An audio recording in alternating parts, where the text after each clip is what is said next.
The road to the referendum, now the two houses in Parliament have actually okayed it. The only roadblocks is a signature from the President and the legal process in the courts. We'll definitely get way from the courts today. But before that, let's just take a look at the next steps, where the proponents of the Building Bridges initiative are calling on the High Court to read the public's mood and allow Kenyans to have a referendum.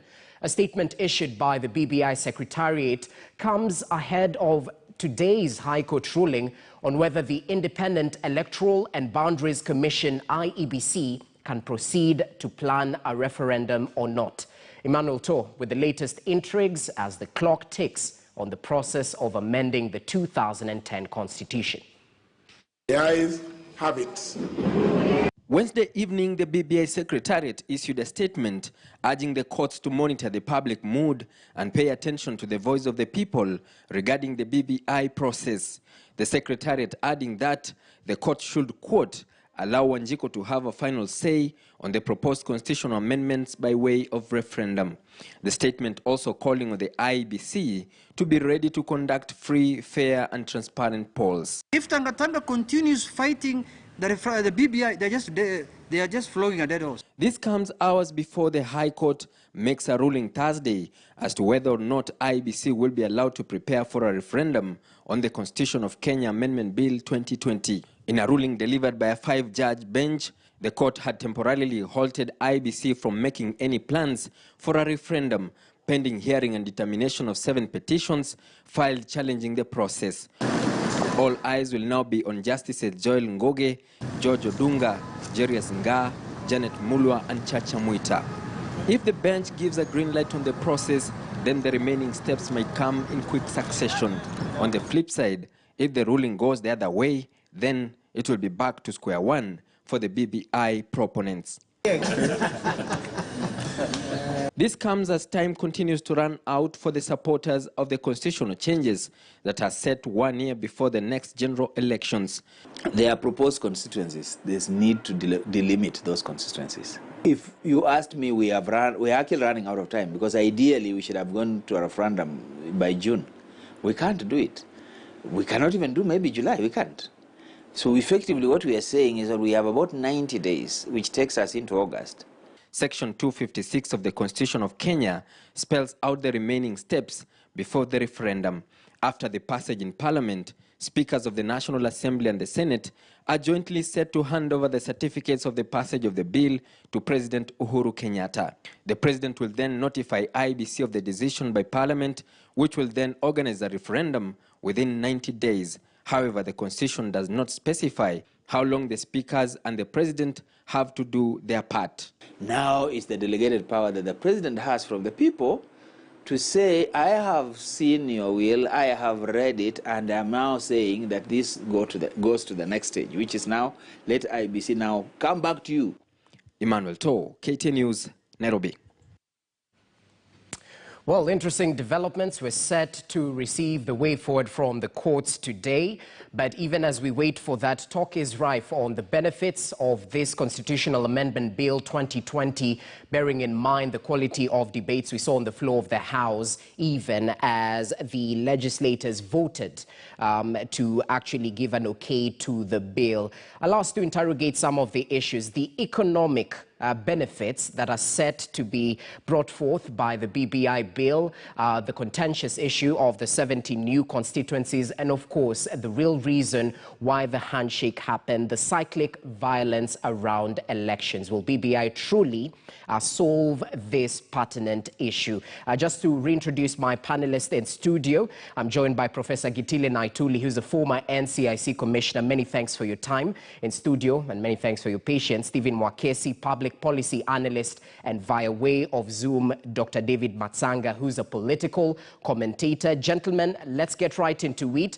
We saw the debate. Fundamental issues were raised, some around the role of Parliament, but 70 new constituencies did feature prominently. We also saw the role of the National Police Service, where the IG will be able to promote and discipline officers. Those are some of the angles we'll try and delve into. But let's start at the beginning. The cyclic violence around elections. The proposals actually seem to have a solution to this. But most people are asking how exactly BBI will solve these problems caused by the infamous winner-takes-it-all system. I'll start with you, Gitile Naituli. I mean, my question, funding the opposition, the official opposition, will this truly end the politics of division that has characterized our elections? I think, to be honest with you, I don't see how it does. I think there are two ways we could have ended it. We could have probably gone full blast parliamentary. That could have arrested these groupings. You see, what creates a problem is we always have two sets of strong competitors, and then they contest the process. So a parliamentary system may very well have done, or we could have gone full blast, the South African way, where you just have parties voting for the party list. That is going to what? Proportional representation. I think that would also have done it, because now, even if you have those 5 seats established, there wouldn't be two groups, for sure. And these two groups, depending on how we do it. But for me, I see this is just democracy playing out.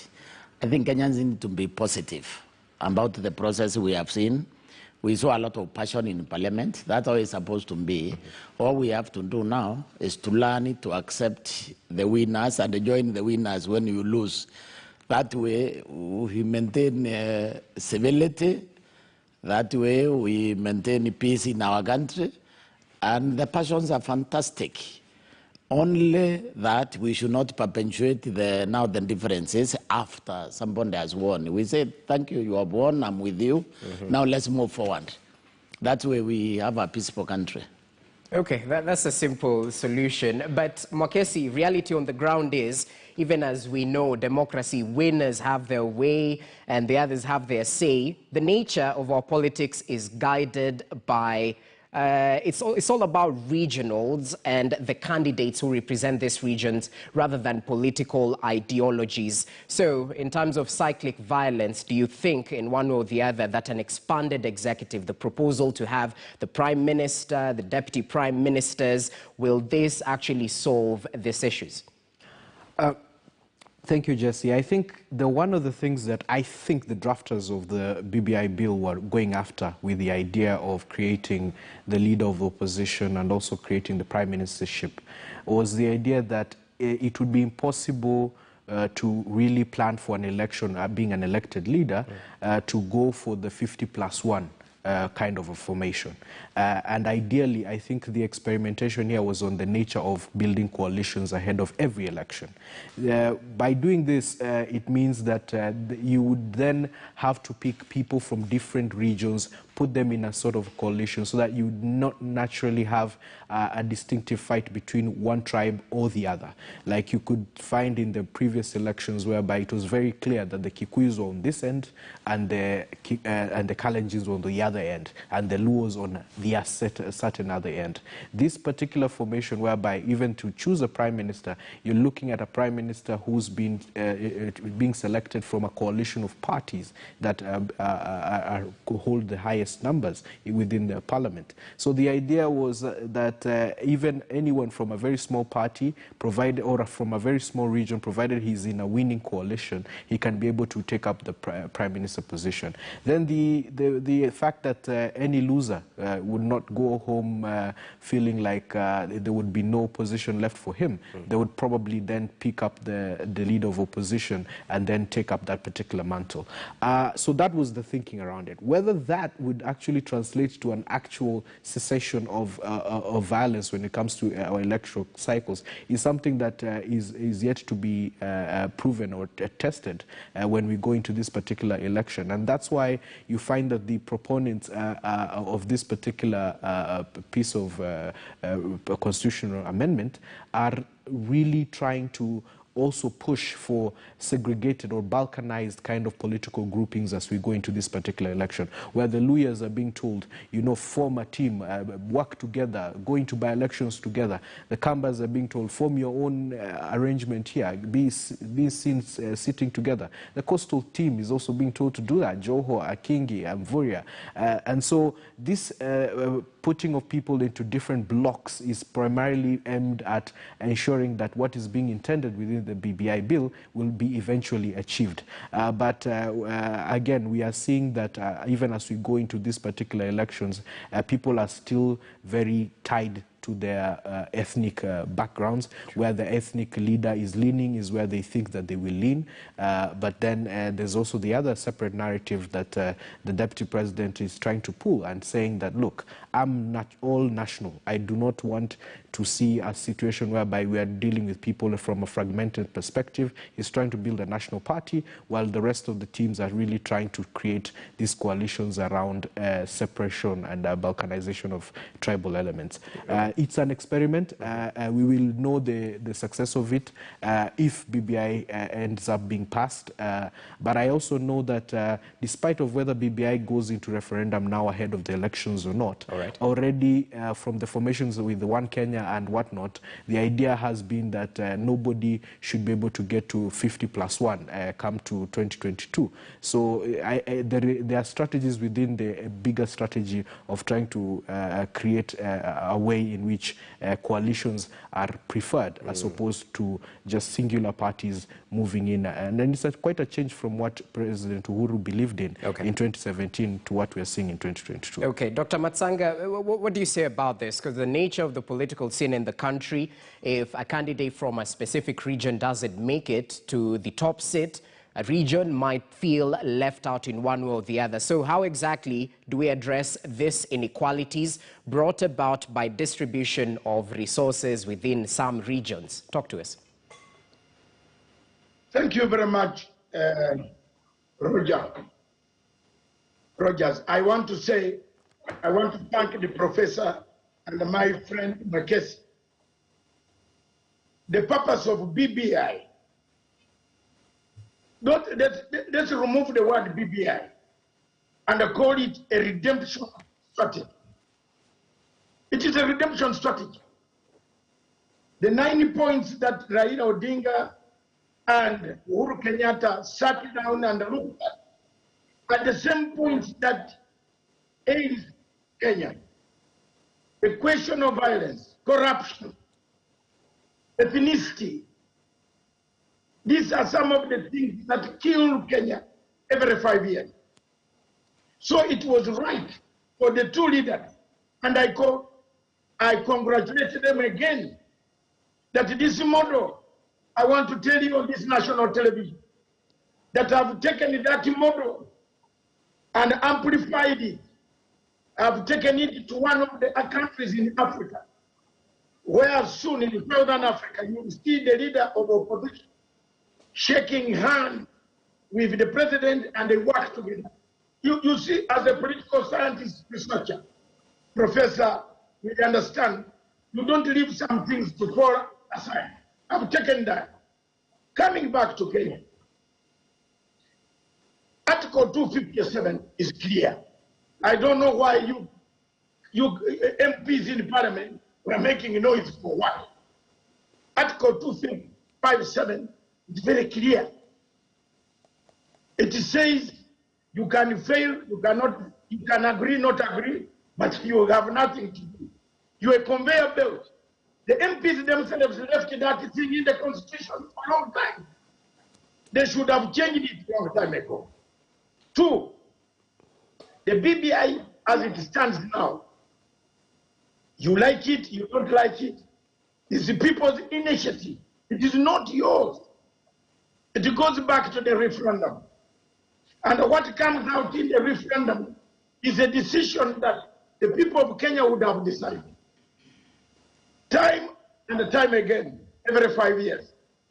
My fellow Kenyans, fellow Africans, we have been worried where Professor was a member of the coalition team to bring peace in this country. You get worried when they election is announced. And I believe Professor has examples where people were even buying pangas in advance, arrows, stones, to some extent, some guns. Uhuru Muigai Kenyatta, Raila Amolo looked at that and they said, why should we have violence anywhere? This corrected the mess. And they came up with this amendment.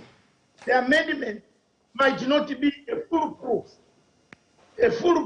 of all the problems we face, but it is a step forward towards a free society without violence, where the winner can now accept that I have won, but I have losers who competed with me, who are also competent. And if there is any distributions of anything like parliamentary seats, presidential appointees, this should be looked at across the board. Point number 3, where you say economy, you touch on economic burdens of the amendment.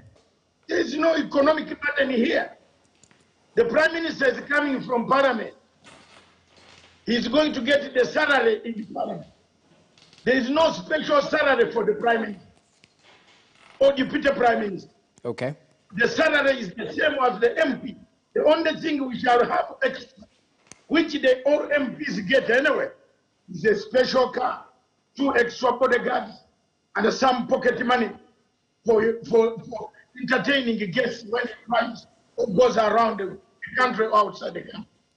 That's not a big thing for Kenya. Let me now come to the 4th point, which we must look at. Is the question of, earlier on, the question of the Deputy President. He has not said openly to anybody that he hates BBI. He hid that. And in political science, I'm now talking so that he hears. Okay. He's my friend. Some people think he's my enemy. No. I am the only one who stood by him from 2008. And I went out shouting and I was condemned. Actually, I was supposed to be killed in 2007, 8, 9 because of their support for the DP. All right. I want to tell him, in political science, there is timing. Once you time wrongly, you go badly. The people who are trying to tell you this and that are just looking for your money. Okay, Be Daktari. Okay. Let me finish this point. I have studied the political pattern of Kenya's voting pattern. What Kumiri Kimani said, remember the last word he said on the floor? That when I go back to the mountain, what will I tell the people? That I voted against having more money. Please, let's have harmony. Now that the BBI has passed, let all the groups, let the president call all these people and sit down, including the deputy. Call him. His Excellency has the powers. He's the head of state. Call His Excellency the deputy president. I'm a friend of the party, and I want peace. That's why I struggled for these young men to come out of the chain of ISIS. All right. I wouldn't like to see them separate and harass each other. No, call all these people, stakeholders now, and tell them, please, this is what I want. I want to set a stage of a free, peaceful Kenya before we go to elect. I submit. Okay, point on. And I think that's the ideal situation we're painting, call people on the table. But you brought up a very interesting point in terms of economic recovery through BBI. And you mentioned about the theory about the ballooning wage bill and all that. But it would be interesting to point out, Mwakesi, those who are raising the priority question around the BBI. This is in the backdrop of the price of bread set to go up. We have VAT, milk formula, LPG is also set to go up. But the proponents on the other side argue that articles put in the Constitution through the BBI will focus on sustainable development, concepts like blue economy, sustainable agriculture, and it will no longer be a policy issue, but a constitutional requirement. How do we balance this? Because at the end of the day, Wanjiko, the taxpayers will have their say and their way. Thank you, Jesse. I think the reason why the Deputy President and the team that has been not really pushing around the question of making BBI priority and Martha Karua going outright and saying we need to protect the Constitution is that they've been trying to say that there are certain issues that are affecting Kenyans right now that should be put at the fore as opposed to fundamentally changing the structures within the Constitution in the aim of saying that it will make lives for Kenyans much better. And I think this is the question that is going to be some of the questions that will be prosecuted by the court later today as to whether there is any need whatsoever to really go after the fundamental structure of the Constitution at this particular juncture in time. For Mwananchi, the main priority has always been and will always be that they have some food on their table. This is a Kenyan consideration all across its borders, from the north to the south to the east and the west. We only want to know that we can be able to feed our families and we can be able to get a decent pay and be able to carry on our lives in a manner that we feel secure. And so for the fact that the BBI or the proponents of BBI have been trying to put an economic clinger to that particular proposal has not been easily taken up by the people, because at the same time, the real realities of our economy are starting to pinch. And at a sad time, we were looking at going into a referendum, and here we are increasing the tax that we are putting on bread. Here we are increasing the taxes on various other commodities, even fuel for that matter. Now, it reads like a complete oxymoron, because here we're there saying that BBI will make lives better, but at the same time we are taxing Mwananchi even more. I think it's important and imperative on the president, because he is the one who is fully in charge at this particular moment, to look at the economic question on its own and be able to fix whatever can be fixed from an economic perspective without necessarily having to drag in BBI to that particular question. Okay. The question of BBI is purely political, and it's important that he pushes it for that matter. Some of the things, Jesse, that you're mentioning that were being pushed within the steering report, the report that was preceding the bill, was that there were changes that were to be made. These are supposed to be legislative, but we have not seen any effort by Bunge to be able to push these particular changes in law that would have actually eased the availability of credit to people and things like this.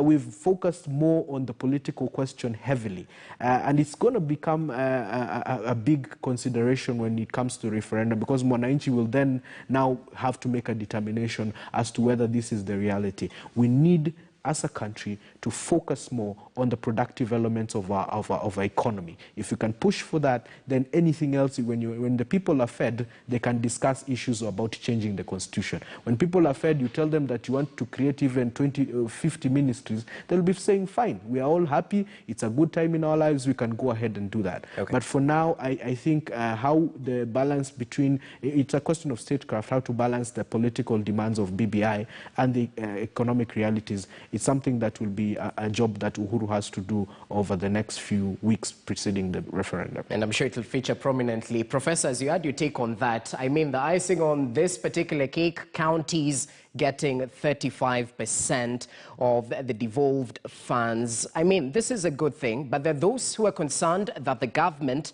is struggling with the current dispensation.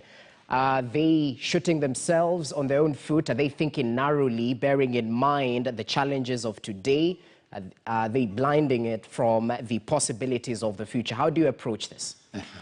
Just let me first congratulate my co-panelist here, really, because he's mentioned a very important dimension on the economy, the productive part of the economy.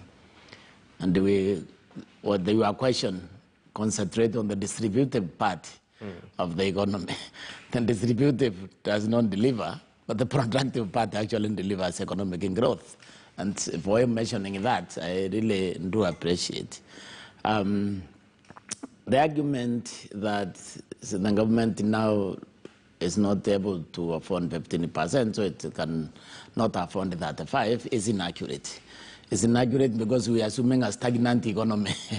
Say the economy will grow, and therefore eventually the government will be able to get that money, the money to give to the county. So that's not really an argument for now, because it is set up, but we are not standing, we are moving. Now, having said that, though, the question is, now we go to what the value does the distributive economics have. I know that the money which has gone there and done is some work. And I'm saying some work because the work after, for the last 10 years, the money we have been given to the counties, is not commensurate with the money that has been put there. So this very likely may have been the wrong approach to development, because what we are devolving was resources. So what we should have done, we should have tied that money strictly to development and not recurrent expenditure. Because consumption is simply robs the future generation of the opportunity to grow. So we should have tied the money, because what happened is our counties became employment bureaus. So you employ your relatives, you employ your friends, even when they're in Nairobi, they never step in the county, but they're earning a salary. We would have denied them that by forcing them to employ the resources within the county. The national government money goes strictly to development. You go design a beautiful dam, design an hospital, you come to us, we fund that, and there should be no question whether we are going to fund that or not. So the model we have adopted is distributive and is dangerous. That's why the proponents of those opposed to BBI are also arguing that additional constituencies do not necessarily bring additional CDF, for example. Because they argue that if you have 100 shillings to give to 5 people, say 2 people, they will walk away with 50 shillings each. But when you have 4 people, that reduces to 25 each. So we need to listen to one another on these arguments, and that's why I'm saying that nobody should feel that we are losing it when there is passion. Like Dr. there talked with a lot of passion. We need that. Okay. This is how you grow democracy. So we need to relax so that we can listen to the other side the points and be able now to internalize that points. Now, when you look at the questions being raised also, the questions of the process, that is important because of ownership. We need to own this process and make it ours so that we can obey the law. But now, you look at the BBI proposals, because I've read it. Some of them I see is a replica of Article 43 on those social rights. Now, if that is a genuine attempt to implement Article 43, I'm all for it. Because, for example, one of the beautiful edicts in Article 43 is that no Kenyan should be denied emergency medical treatment. If that is now put into law and the penalties spelled for that, we won't have these people who go to hospital and die because the doctors want a deposit. That won't happen. So BBI, it captures that, and if it captures that, and that is then enacted into law with the penalties, then the country is really the biggest winner. So we need to be open-minded, and then appreciate those also who oppose us, because if they don't, then we don't have a thriving democracy. We need to love dissent. And those are not our enemies. They are merely making democracy richer by the opposition, and the point they bring, they enrich the discussion and the end product. Okay, let's see how it all plays out, especially that point of taking money to development, not recurrent expenditure. Daktari, as you add your point to this, I mean, BBI seeks to solve policy, legal and administrative issues that Kenya has had time and time again. Do you have any skepticism in terms of the government honoring this particular document in future if it passes? Because we well know how much political will plays a part in implementation of some of these policies and laws as well. Thank you very much, Rogers. There are two things in constitutionalism. Implementation stands out as a key factor. And where the lawyers in Kenya failed, and the senior counsels, in fact, I will come and give a lecture I'll look for Orengo and tell him there is one aspect of constitutionalism, implementation. As the members of parliament, Senate, when this bill comes from the president, there is implementation time to where you go for those articles you have been eyeing were done wrongly, and then break them down and say, no, this one should not be implemented, this one should not be done. So here people jumped the gun. Two, let's come back to policies. The government will not, in the future, some people can decide that this is not correct. This was done like the 2010 Constitution of Kenya. I was here. Actually, at the whole Park, when that constitution was brought out, I was one of the VIPs seated in one of those good tents. I was happy. And I was here that night in Intercontinental Hotel. When Kibaki came down from State House, Raila came down. People slept around Parliament. That let's pass and then try to implement and do some things on the Constitution later. There was no need of wasting all this time. This was wasting time. Somebody put a wasting time tactic. Professor Gitine will tell you, not a student will always put some tricks for the classroom not to come in time. And we teach all these people, we give them marks.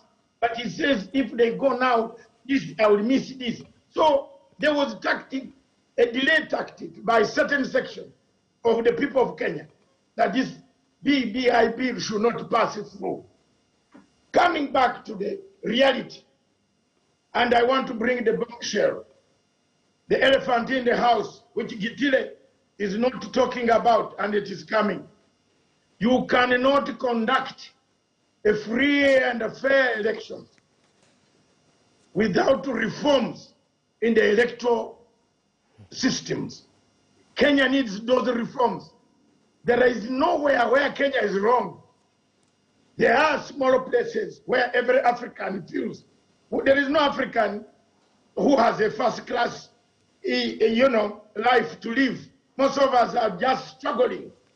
But every time Kenya goes to elections, the whole Africa starts to have malaria.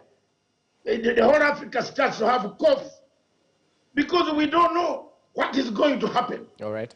Will the loser accept or not? And Rogers, you know that in Africa, if you ask any of these leaders who have been contesting, they never write 2 speeches. Gitile professor will tell you that. And Mwakesi, no African leader writes 2 speeches. The only one I saw is South African, and then Ghana. And nobody, they go with 1 speech, including my people, opposition in Uganda. They don't write 2 speeches. Besigye has never written 2 speeches. Okay. Never. So if we have that democracy where people are going to write 2 speeches, the losing speech is always kept. Do you know where it is kept? It is here, in the left court, in the right arm. And the winning is to use with the right. That's the type of democracy we want. Pull out the winning speech. Pull out the losing speech. Okay. And put it this way and read. Say, I've lost, I concede. Until we have people who can concede, these policies that we are making here today could be overturned again tomorrow. Okay. And that is my biggest worry. The last point I have is on courts. I don't know whether I'm jumping too fast, but courts Courts are not, they don't operate from mass. Courts operate on earth. The old parliament, all Kenyans, People's Initiative has passed through all up to the stage to the president. It will be very immoral, and I repeat, it will be very immoral for the courts to stand in the middle and refuse what the People Initiative was. Okay. In fact, if they do that, the people could come for the courts. And that is very difficult situation. Therefore, today's ruling is ceremonial, is symbolic. It is, Nigeria will tell you, it will go the way I'm telling you. Okay. The courts will rule in favor of the proponents, of the proposers of the BBI. I don't see any court that lives in Mars or Venice. Okay. I don't see any court that lives in China, rocket that came down in Indian Ocean. I see a court seated in Nairobi with Justice Odunga looking at Baba and another one looking at this way to make a ruling. We need a peaceful Kenya. A Kenya which is peaceful will make my country a better country. That is why I'm always here struggling to make sure that Uganda does not go down. When Kenya goes down, okay, Uganda will Dr. go down. Okay, well noted. Definitely not putting the cart before the horse. We'll see how the courts pronounce themselves on this particular matter, but keen focus will definitely be on that particular ruling by the High Court. Allow us to take a short break. When we come back, this contentious issue about 70 new constituencies.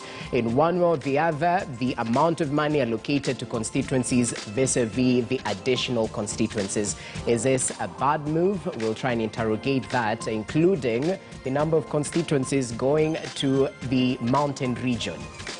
A lot of speculation around that. Stay with us.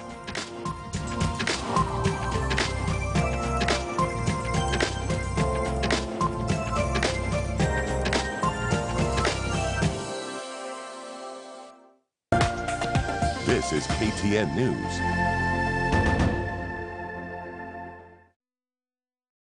Salad vegetable cooking oil is the clear-flowing secret to tasty meals. Buy 5 liters of Salad vegetable cooking oil today and get 250 grams of Zesta tomato sauce for free. Iflo Kama Salad. Salad vegetable cooking oil available in all cooking outlets countrywide. Introducing the new salad oil with a spout for easy use. Comes packed with omega-6 and 9 and vitamin A and D, and at a price that doesn't dent your wallet. Leo utakula nyumbani. Salad, siri ndio hiyo.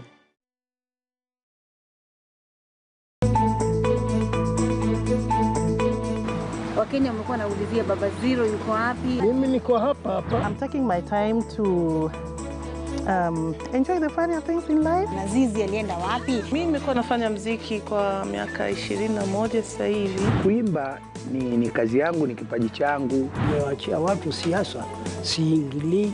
Mimi niliingia bunge tukiwa tunapata mshahara ya shilingi 10,000. Kalembe ajui kizungu, labda ndapewa Tanzania ambassador. Ni kurapia kidogo ama ni sirabu? Rap kabisa.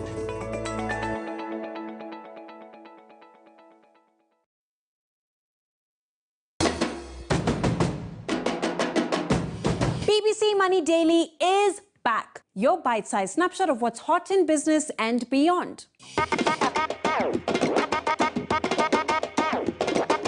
While the African economy has been down, it definitely hasn't been out and is slowly getting back on its feet.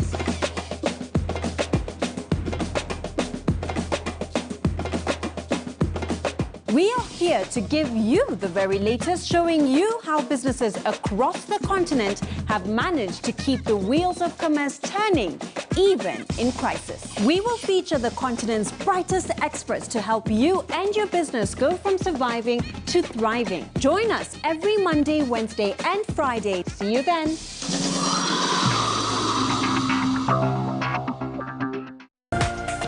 This is KTN News.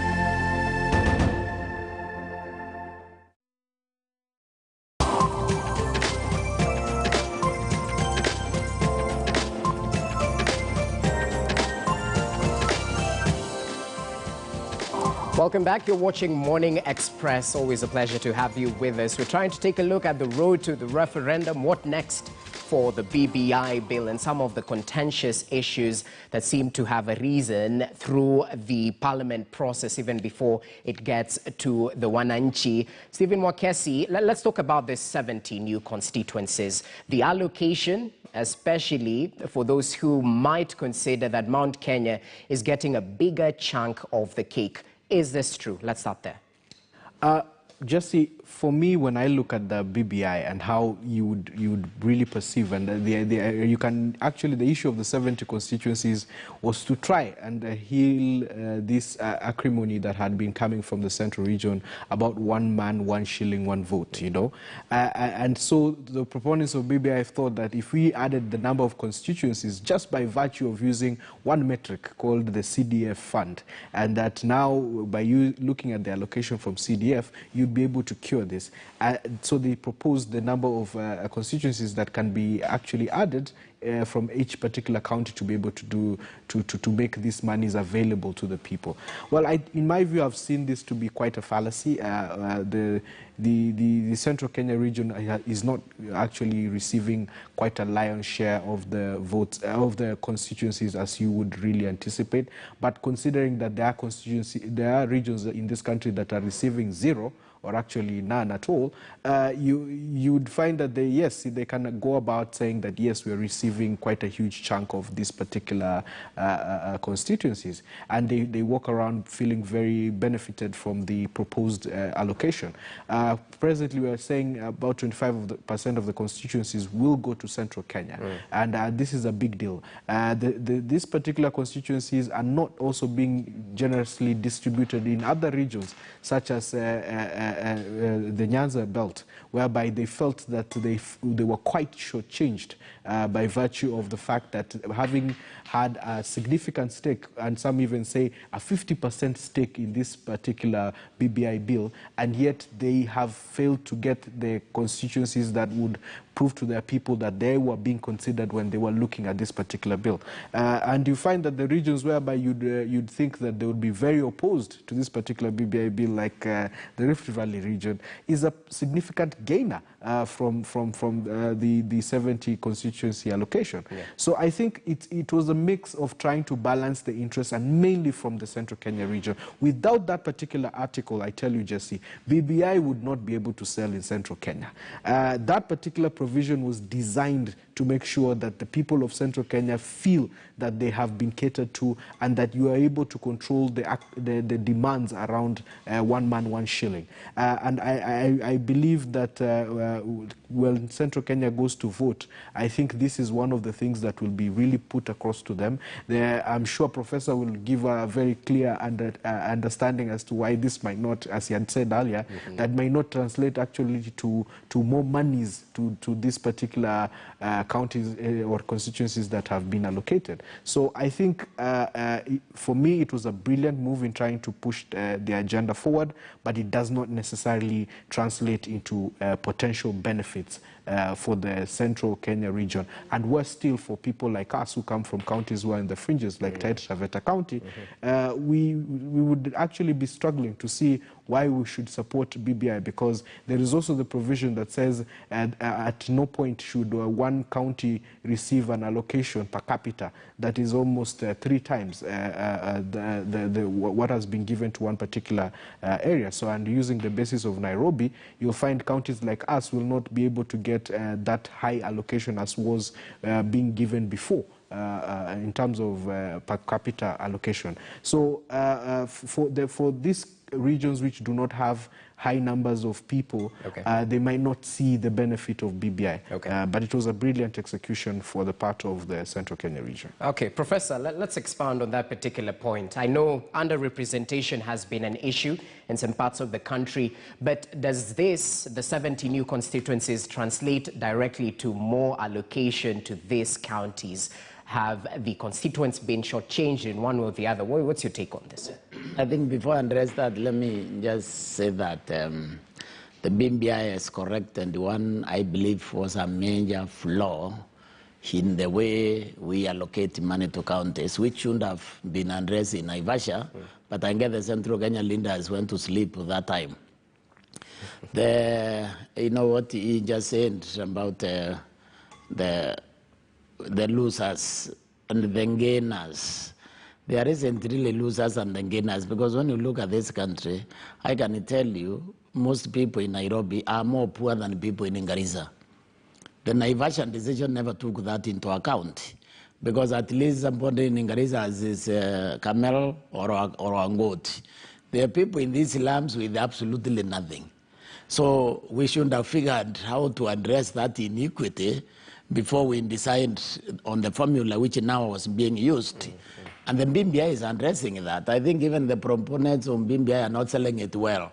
There are certain things that they really need to mention. I can confidently say that if you carry out a poverty index in Murang'a and Wajir, you are going to find Murang'a is poorer than Wajir.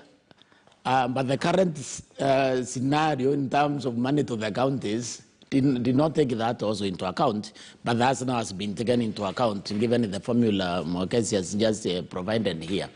Now about the 70 constituencies, directly they won't add much really money to the counties, but in terms of policy, they will. Because we are talking about these people being in parliament, making policy 50 years from today. Because you have to agree with me, I consider like Iroiro with 450,000 people, and then Ngasen with about 14,000 or so registered voters. When they go to parliament, they have an equal vote. So if you give Iroiro 3 constituencies or 2 constituencies, you at least try to ameliorate that discrepancy. So that is in terms of policy. Now, but when you look at the current, if it's the issue is about the CNDF, then it doesn't, because right now the formula for distributing CDF is certain percentage of GDP divided by existing constituencies, which 290. So they get 100 million each. So if you take account like Mero with 9 MPs, that is 90 billion. That is 100 times 90, I think. So this is what will happen now, is we are getting 2 additional constituencies in Meru. That means we will get 11 MPs. Okay?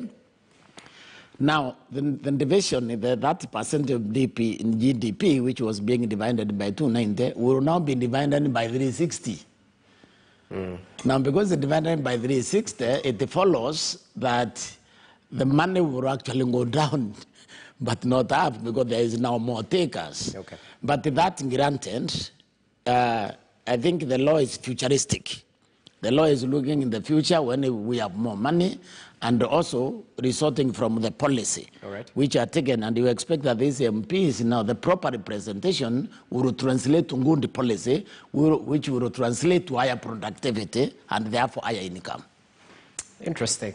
Spot on. Let's cross over to Dr. Matsanga. Perhaps even as you add your thought to the issue on the additional 70 new constituencies, we have strict timelines facing this particular constitutional amendment process. The Constitution is clear on the term of Parliament and the presidency as well. Do you envisage any possibility in a way that their term will be extended in order to cater for the busy months ahead? Yes. And Professor Kitili, we are now going to be friends. You know, there are certain things that we agree on now. We look far. That's why we are part and parcel of the society. This thing is going to go a bit. There is no law that stops the parliament of Kenya to say, we have a pandemic, we have a crisis, we want to do things right. And the professor, you know, one of the things that makes me to be liked or not liked is speaking my mind. There is no revolution in the world, from industrial revolution, agricultural revolution, where there are no people's gains. That's point number one.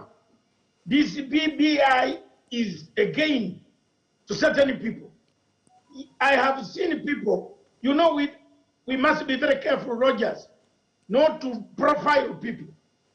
and the professor was in the national cohesion, don't profile other areas.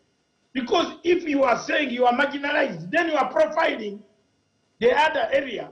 Let's not go there. Because you cannot tell me a constituency with 300,000 people and you have the same amount of money delivered by CDF should not be cut into or separated such that it can also rhyme with the index in Tana River or the index in Garissa. How? So we have to be very careful not to profile people and profile certain tribes or certain ethnicity. No, this thing has come, and I want to bring back the question: how did the IEBC under Article 257, Section 5 allow this bill to go to the members of the county assembly without, did they see this issue of the constituencies? Did they see it? Because the article is very clear, Professor Naitiri. It says if the Independent Electoral Boundaries Commission is aware, is satisfied that the initiative meets the requirements of the article. Those two words are the ones that worry me. And Rogers, for me, I said the truth. Okay. One of the truths that I want to say is confusion is in the Electoral Commission. We must sort the Electoral Commission. Professor Naitiri, please, we must sort. Let's not bring back a country. Have you ever seen cohesion committee in Britain? Do you know it? You know the chairman of national cohesion in Britain? No.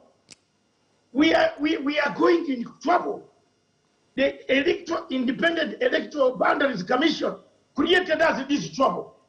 They should have told the people, the proponents, that stop here. This is our work. Okay. 2, come back to the Constitution. If the Parliament does not direct you on how many constituencies you have, how will you get the money? The Parliament cannot easily tell you we don't have the money to give you. What will the IEBC do? So let this thing go, then it comes back, then Chebukati and the group can sit and say, yes, you gave us task to get the constituencies. Let's look at all the entire Kenya.